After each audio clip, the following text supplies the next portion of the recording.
असूनही आजही शेतकऱ्यांचे योग्य दर मिळत नाही। आपल्या माध्यमातून मी केंद्र सरकारला विचारू इच्छितो, माझ्या नंदुरबार मतदारसंघात एक स्वतंत्र पपई प्रक्रिया पार्क स्थापन करावा। या पार्कमध्ये पपई ग्रेडिंग, वॉशिंग, पॅकिंग, साठवणूक उपलब्ध कराव्यात। वन डिस्ट्रिक्ट वन प्रोडक्ट योजनेत नंदुरबारच्या पपईचा समावेश करून राष्ट्रीय व आंतरराष्ट्रीय ब्रँडिंग करावे। पपई उत्पादक शेतकऱ्यांना पीएम किसान संपदा योजना, मेगा फूड पार्क योजना व एपीडी मार्फत आर्थिक सहाय्य मिळावे।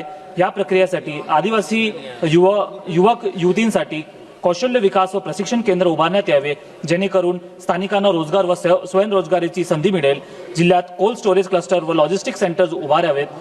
महोदया, जर हे पपई पार्क उभे राहिले तर हजारो शेतकऱ्यांना थेट फायदा होईल, त्यांचे उत्पन्न दुप्पट होईल, शेतकऱ्यांना त्यांची मेहनत व योग्य मोबदला मिळेल, शेतमाल सडून जाणार नाही, शेतकऱ्यांची बाजारपेठ व्यापाऱ्यांच्या हाती राहणार नाही, तसेच हे पपई पार्क नंदुरबार जिल्ह्याच्या राष्ट्रीय पातळीवर नव्याने ओळख देईल।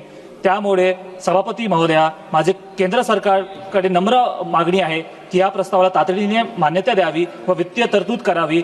पपई असेल किंवा ऑल्टरनेटमध्ये चिली पार्क असेल, त्याला तातडीने मान्यता द्यावी व निधी उपलब्ध करून द्यावा, एवढीच विनंती। धन्यवाद।